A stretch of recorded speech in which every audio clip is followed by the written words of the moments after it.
നമസ്കാരം. മെട്രോ മാറ്റിനിയിലേക്ക് സ്വാഗതം. സിനിമാ സ്നേഹികളുടെ മനസ്സിൽ എന്നേക്കുമായി ഇടം കണ്ടെത്തിയ സിനിമയാണ് കണ്ടുകൊണ്ടേൻ. മമ്മൂട്ടി, ഐശ്വര്യ റോയ്, തബു, അജിത് കുമാർ, അബ്ബാസ് എന്നിവർ പ്രധാന വേഷങ്ങളിൽ അഭിനയിച്ച റൊമാന്റിക് ഡ്രാമ ചിത്രമായിരുന്നു ഇത്. രാജീവ് മേനോന്റെ സംവിധാനത്തിൽ 2000-ൽ പുറത്തിറങ്ങിയ ചിത്രം പ്രേക്ഷകരുടെയും നിരൂപകരുടെയും പ്രശംസ ഒരുപോലെ പിടിച്ചുപറ്റി. AR റഹ്മാൻ സംഗീതം നൽകിയ ചിത്രത്തിലെ ഗാനങ്ങളും ഏറെ ശ്രദ്ധിക്കപ്പെട്ടിരുന്നു. മമ്മൂട്ടിയും ഐശ്വര്യയും ഒരുമിച്ച് അഭിനയിച്ച ചിത്രമെന്ന പ്രത്യേകതയും ഉണ്ടായിരുന്നു ഈ ചിത്രത്തിന്. ഈ ചിത്രത്തിലെ മമ്മൂട്ടിയുടെയും ഐശ്വര്യയുടെയും പ്രണയരംഗം ഇന്നും ആരാധകർ ഓർത്തിരിക്കുന്നുണ്ട്.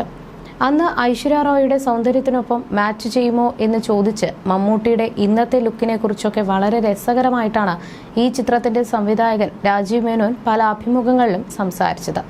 ഇപ്പോഴിതാ നേരത്തെ നൽകിയ ഒരു അഭിമുഖത്തിൽ രാജീവ് മേനോൻ മറ്റൊരു BTS സ്റ്റോറി കൂടെ വെളിപ്പെടുത്തിയിരുന്നു. സത്യത്തിൽ കണ്ടുകൊണ്ടേൻ എന്ന ചിത്രത്തിൽ ഐശ്വര്യ റോയിയുടെ റോളിന് പകരം രാജീവ് മേനോൻ ആദ്യം പരിഗണിച്ചത് മഞ്ജു വാര്യരെ ആയിരുന്നു അത്രേ. 2 തവണ മഞ്ജു വാര്യർ കഥ കേൾക്കുകയും ചെയ്തിട്ടുണ്ട്. പക്ഷേ മറുപടി തന്നിരുന്നില്ല. അന്നത്തെ അവരുടെ ഡേറ്റ് ഒത്തുപോവുക എന്നത് ഏറെ പ്രയാസമായിരുന്നു. മഞ്ജു വാര്യർക്ക് ശേഷം നടി സൗന്ദര്യ ആയിരുന്നു രാജീവ് മേനോന്റെ മനസ്സിൽ. അതിനുശേഷമാണ് ഐശ്വര്യ റോയിലേക്ക് എത്തുന്നത്. അത്രയും വലിയ സ്റ്റാഴ്സിനെ വെച്ച് സിനിമ ചെയ്യുമ്പോൾ ഏറ്റവും പ്രയാസം എല്ലാവരുടെയും ഡേറ്റ് കിട്ടുക എന്നതായിരുന്നു. ആ സമയത്ത് അജിത്ത് ഒരു ഇഞ്ചുറി സംഭവിച്ച ആശുപത്രിയിലായിരുന്നു. ആശുപത്രിയിൽ പോയാണ് സിനിമയുടെ കഥ പറഞ്ഞത്. ഐശ്വര്യ റോയിയുടെ അടുത്ത് കഥ പറയാൻ ചെന്നപ്പോൾ കഥ കേട്ട് ശരിക്കും അവർ കരയുകയായിരുന്നു. ആരാണ് നായകനെന്നോ ആരൊക്കെ ഉണ്ട് എന്നോ മറ്റൊന്നും ഐശ്വര്യ ചോദിച്ചതുമില്ല. ഞാൻ ചെയ്യാമെന്ന് സമ്മതിക്കുകയായിരുന്നു എന്നും രാജീവ് മേനോൻ പറഞ്ഞു. അതേസമയം കണ്ടുകൊണ്ടേൻ ഷൂട്ടിംഗ് സമയത്ത് മമ്മൂട്ടി പങ്കിട്ട ആശങ്കയെക്കുറിച്ചും രാജീവ് മേനോൻ വ്യക്തമാക്കിയിരുന്നു. മമ്മൂട്ടിയും മോഹൻലാലും വർഷങ്ങൾക്ക് ശേഷം ഒന്നിക്കുന്ന പേട്രിയറ്റ് ചിത്രത്തിന്റെ പ്രൊമോഷനിടെയാണ് രാജീവ് മേനോൻ പഴയ സംഭവം ഓർത്തെടുത്തത്. പേട്രിയറ്റിൽ രാജീവ് മേനോനും ശ്രദ്ധേയമായ വേഷത്തിൽ എത്തുന്നുണ്ട്.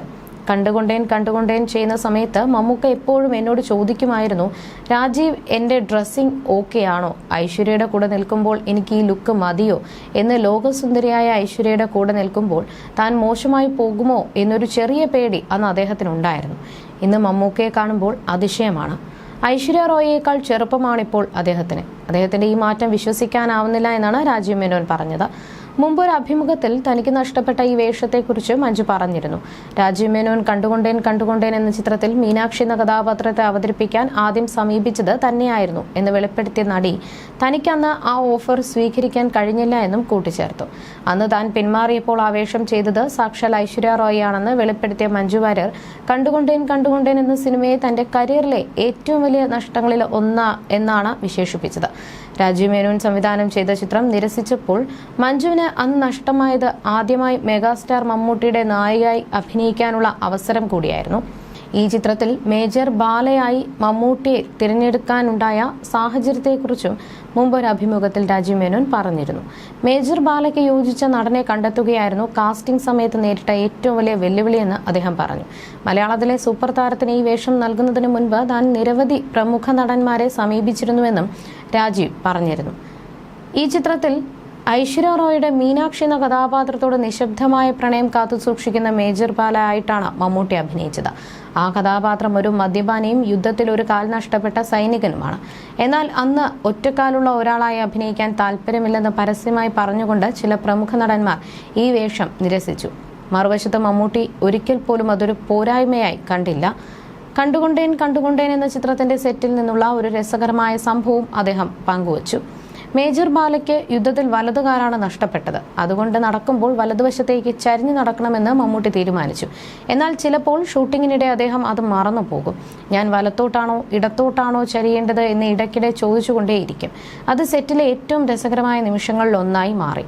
19 വർഷങ്ങൾക്ക് ശേഷം മമ്മൂട്ടി മോഹൻലാൽ കോംബോ വീണ്ടും വെള്ളിത്തിരയിൽ ഒന്നിക്കുന്ന ചിത്രം കൂടിയായിരുന്നു പേട്രിയറ്റ്. മഹേഷ് നാരായണൻ സംവിധാനം ചെയ്യുന്ന ചിത്രത്തിൽ മമ്മൂട്ടിക്കും മോഹൻലാലിനുമൊപ്പം ഫഹദ് ഫാസിൽ, കുഞ്ചാക്കോ ബോബൻ, നയൻതാര എന്നിവർ പ്രധാന വേഷങ്ങളിലെത്തുന്ന ചിത്രം രാഷ്ട്രീയ പശ്ചാത്തലത്തിലുള്ള ആക്ഷൻ ഡ്രാമയാണ്. ആൻഡോ Joseph film company, Kichappu films എന്നിവയുടെ ബാനറിൽ ആൻഡോ ജോസഫ്, KG അനിൽകുമാർ എന്നിവർ ചേർന്നാണ് ചിത്രം നിർമ്മിക്കുന്നത്. CR Salim productions, blue tigers London എന്നിവർ സഹനിർമ്മാതാക്കളാണ്. ജിനു ജോസഫ്, രാജീവ് മേനോൻ, പ്രകാശ് ബെലവാടി, ദർശന രാജേന്ദ്രൻ തുടങ്ങിയവർ താരനിരയും ഈ ചിത്രത്തിലുണ്ട്. You're watching me on metromatney.com. metromatney.com. Subscribe for more videos. Subscribe here for more videos. Subscribe now. Thank you.